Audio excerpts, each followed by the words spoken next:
Hi, I'm Mary, and I'm 30 years old. Recently, I became a mother for the first time. It's an exciting but also challenging time, and I'm learning how to balance everything that comes with taking care of a newborn. Those first few days at home with my baby boy were full of happiness, but they were also exhausting. I knew having a baby would change things, but I didn't realize how tough it would be to physically recover from childbirth, while also managing the house and taking care of my son. Everything at home was a bit chaotic. Laundry was piling up, and the dishes were often left in the sink for longer than I wanted. It was hard to find a moment for myself, and I was constantly running around, trying to meet my baby's needs. One afternoon, while I was attempting to calm my crying son, the doorbell rang unexpectedly. I wasn't expecting anyone, so I was surprised to find my mother-in-law, Janet, standing at the door. She walked into our living room, and I could see her eyes moving over the mess, the toys scattered around, the clutter, and the unwashed dishes in the kitchen. It wasn't exactly the way I wanted her to see our home, but I hadn't had a chance to tidy up. Janet looked at me, and I could sense a mix of worry and judgment in her eyes. "I thought I'd come by to check on you," Janet said as she carefully stepped over a baby toy on the floor. "Jerry mentioned you might need some help." "Thanks, Janet," I replied, trying my best to sound calm even though I was feeling overwhelmed. "Things are a bit crazy right now, but we're managing." Janet didn't seem convinced. She walked into the kitchen, and the sound of unwashed dishes clinking against each other made me feel even more self-conscious. "Looks like you could use more than just a little help," she said sharply. "This place is a mess. Is this how you plan to raise my grandson?" Her words stung, and I felt a rush of emotions: frustration, sadness, and stress all at once. I had been trying my hardest to keep up with everything, but in that moment, it felt like nothing I did was good enough. "I'm doing the best I can," I replied, holding my son a bit closer to me, as if trying to shield myself from her judgment. Janet sighed, clearly not impressed. "Mary, being a mother is about prioritizing. And right now, it looks like you aren't prioritizing anything properly." Before I could say anything else, Jerry, my husband, walked into the room. He quickly sensed the tension and tried to smooth things over. "Mom, Mary is doing an amazing job," he said, coming to my defense. "It's been really tough, especially with the baby not sleeping well." Instead of calming down, Janet turned to Jerry with a serious look. "You need to help her understand what's important here. It's not just about cleaning the house. It's about being responsible. She's not living up to the family standards." I could see Jerry was caught in the middle. He looked at me, then back at his mother, unsure of what to say. "Mom, let's not do this right now. Mary is still recovering." But Janet cut him off. "That's exactly the time when discipline needs to be taught," she said, her voice rising. "If she learns to manage things now, she'll be better off in the future. You can't be too easy on her, Jerry." I was stunned when Jerry hesitated and then finally said, "Maybe you're right, Mom. Maybe Sophie does need to learn the hard way." Hearing those words from my husband felt like a punch to the gut. I couldn't believe he would side with his mother, especially when he had seen how hard I was trying. Janet gave a firm nod, as if she had won the argument. She pushed Jerry toward me, saying, "Show her that this kind of behavior can't be tolerated." In that moment, I felt completely overwhelmed. It wasn't just the physical exhaustion or the mess around the house, it was the feeling of being judged and misunderstood by the people who were supposed to support me. Motherhood was already hard, and I was doing my best, but it felt like nothing was enough for Janet. That day made me realize how important it is to have a support system that understands what new mothers go through. It's not just about keeping the house clean or meeting family standards. It's about doing your best, even when things feel overwhelming, and having people who lift you up instead of tearing you down. I barely had time to react before Jerry's hand struck my cheek. The sound echoed through the room, loud and shocking. It was a moment I'll never forget, a line that should never have been crossed. I held our baby boy close, his cries mixing with the sound of my racing heartbeat. "Jerry, what are you doing?" I managed to ask through tears. The pain from the slap was nothing compared to the pain of betrayal. I couldn't believe this was happening. "This is for your own good, Mary," Jerry said, his voice flat and empty. He didn't even look me in the eyes. "You need to learn The room fell silent. The only sound was the soft whimpers of our son. Jerry glanced at me, his face showing a mix of frustration and embarrassment, but it didn't feel like an apology. Janet, his mother, stood there with a stern expression, not saying a word, but her presence alone was enough to make things worse. She didn't move, didn't flinch. She just stood there, watching as if she had expected this to happen. What was supposed to be a visit to help me had turned into something else entirely. Instead of support, I got judgment, and now this is a slap that shook my entire world. It was like everything I thought I knew about family was crumbling around me. As Janet prepared to leave, she whispered something to Jerry at the door. I couldn't hear all of it, but her smug look and Jerry's troubled face told me it wasn't anything kind. I could feel the coldness in the air, and it made my heart sink even more. That night, after the chaos of the day, I rocked my son to sleep, trying to soothe him as much as myself. But the fear and dread wouldn't leave me. What was supposed to be a loving family now felt like something else entirely. It felt like I was being judged, like I was on trial, and I was failing in their eyes. As I held my son close, I made a decision. I needed to get out. Not just for my safety, but for his too. The house that once felt like a home now felt like a prison, built by the very people who were supposed to love and protect us. I realized that this wasn't a place where I could raise my son safely. Jerry had crossed a line, and I couldn't trust him anymore, especially with his mother's influence always lurking in the background. That night, I couldn't bear to sleep next to Jerry. Instead, I took my baby to the nursery, a small room that had become my sanctuary in the past few weeks. As I sat in the rocking chair, holding my son, the events of the day played over and over in my mind. Each time I thought about it, the pain and betrayal grew stronger. I knew that I couldn't stay. The next morning, while Jerry was at work and Janet was thankfully gone, I made a call. Maria, a close friend who had offered her help before, answered quickly. Jess, it's me. I need that help you offered, I said, my voice shaking with a mix of fear and determination. Say no more, Mary. I'll come by today with my truck. We can move your things to my place until you figure out where you want to go, Maria responded, her voice calm and reassuring. We came up with a simple but risky plan. During the day, I would pack as much as I could, just the essentials for my son and me. Maria would come by in the evening, and we would quietly move everything out before Jerry came home. I knew I couldn't face him again, not after what had happened. It was dangerous to stay, and I couldn't risk him or Janet finding out what I was planning. As I packed, my heart raced, but I knew it was the right thing to do. This wasn't just about me.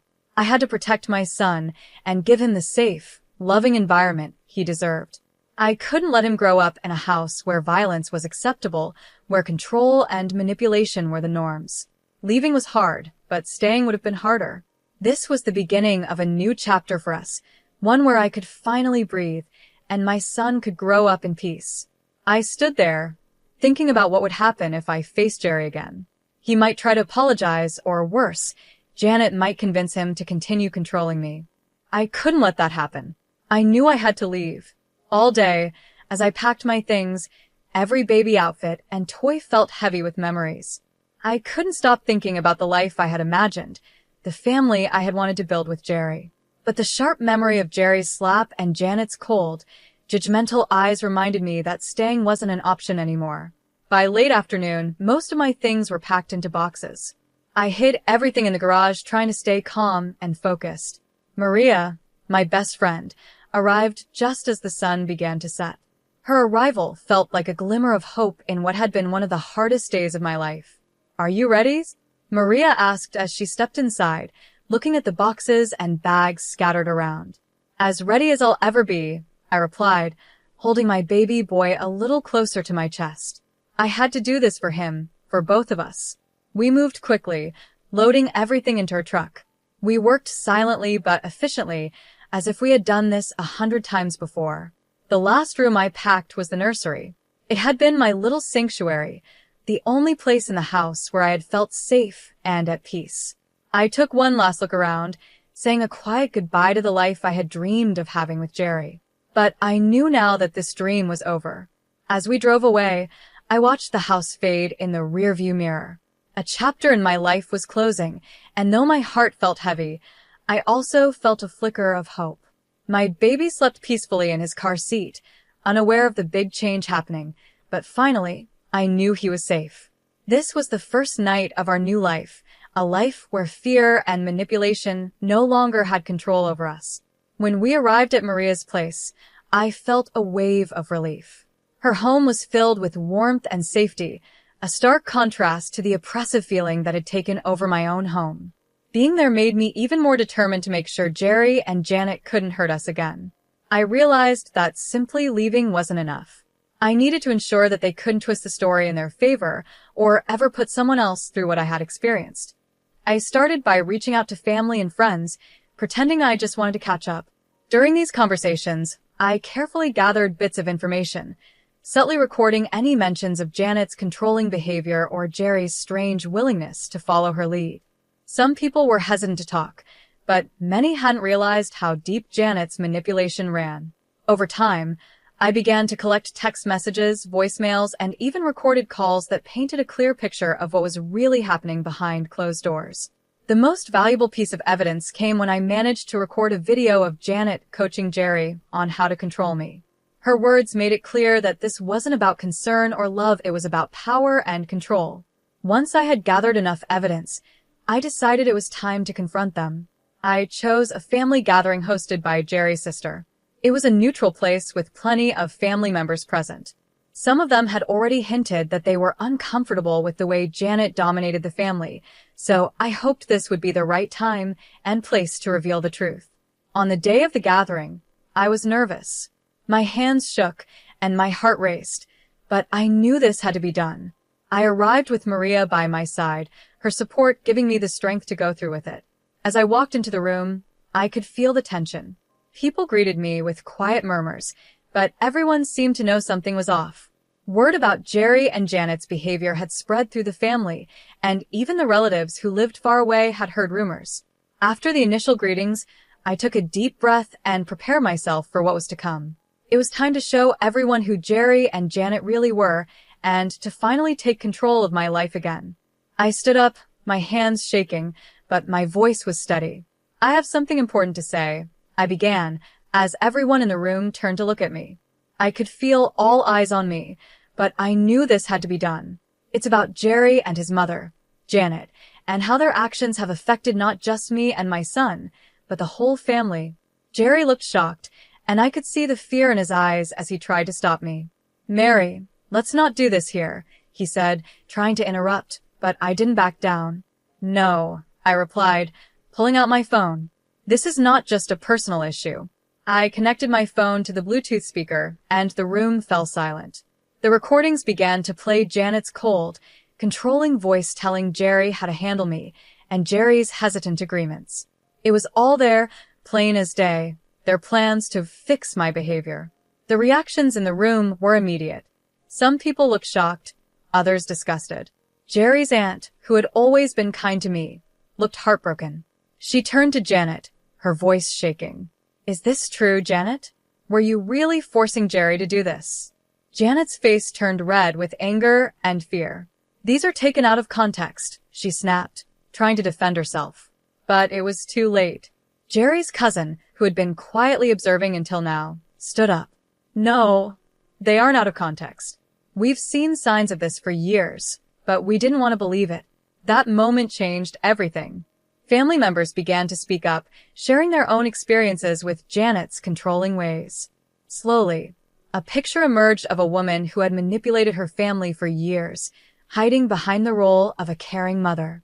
Jerry sat there in silence, looking pale and overwhelmed, finally seeing the truth about his mother's control over his life.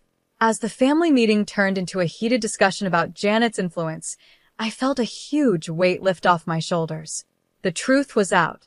It wasn't just me who saw it now. Everyone in the room knew. The family, who had been under Janet's control for so long, finally saw her manipulations for what they were. After the confrontation, there was a quiet, somber feeling in the air. The family, long under Janet's influence, now had to come to terms with what had been going on for years. The shock was clear on their faces, and it was uncomfortable for everyone to realize how deeply Janet had affected their lives. For me, the decision to leave Jerry was painful, but it was also necessary. After everything that had happened, there was no going back. As the family began to leave, I gathered my son, who was blissfully unaware of the storm around him. With one last look at the family home, I stepped into the unknown, knowing I was doing the right thing for us. Jerry watched us leave, his face filled with sadness and regret. His voice, once so familiar, now felt distant as he whispered a weak goodbye. I didn't look back. Janet, on the other hand, faced a much harsher reality. The family she had controlled for so long now saw her for who she really was. They began to distance themselves, realizing how much harm her actions had caused. Her attempts to regain control went unheard. The evidence from the recordings and the testimonies at the gathering had been too much for anyone to ignore. In the weeks that followed, Jerry tried to reach out to me. His messages were full of apologies, promises of change, and pleas for forgiveness. But the memory of his raised hand and his mother's influence over him was too much to forget. The trust between us had been broken, and with it, our marriage.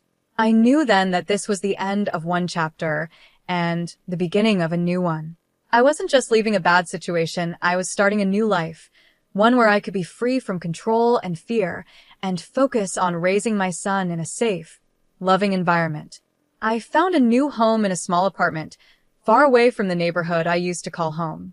It was a place where no one knew my story, and I could start over without the weight of the past following me.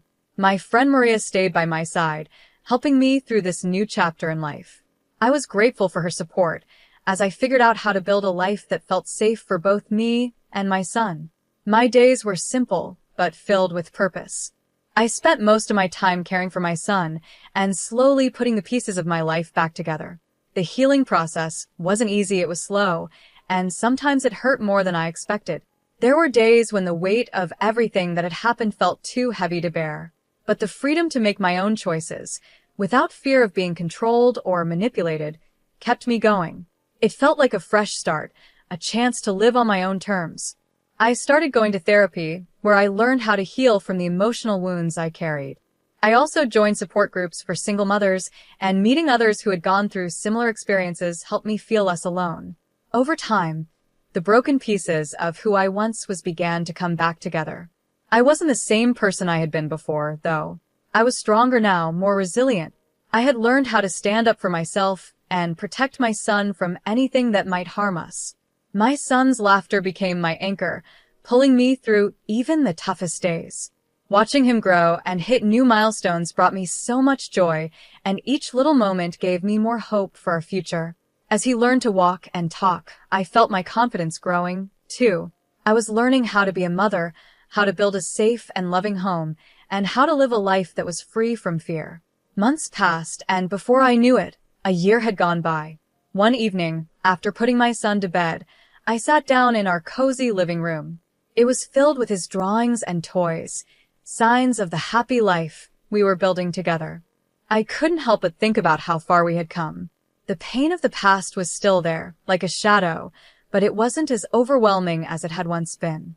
The light of new beginnings was brighter, and the support of friends like Maria and the unconditional love of my son gave me strength. That night, as I sipped a cup of tea, I realized I was finally ready to share my story. I started a blog, a space where I could write about what I had been through. It wasn't just for me. It was also for others who might be going through similar struggles. I wanted to connect with people who were facing manipulation or abuse and let them know they weren't alone. Every blog post I wrote was a step away from the victim I used to be and a step closer to becoming someone who could help others. As I reflected on my journey, I realized I had grown into an advocate. I had found my voice, and I was using it to speak out against the kind of control and manipulation I had once lived under. My story was one of resilience, of finding strength in the face of hardship. Now, as I conclude my story, I want to leave you with a question to think about. Do you believe it's possible to fully break free from the control of a manipulative family? Or do the effects of those relationships stay with us forever? I'd love to hear your thoughts and experiences in the comments. Let's keep this conversation going and support one another.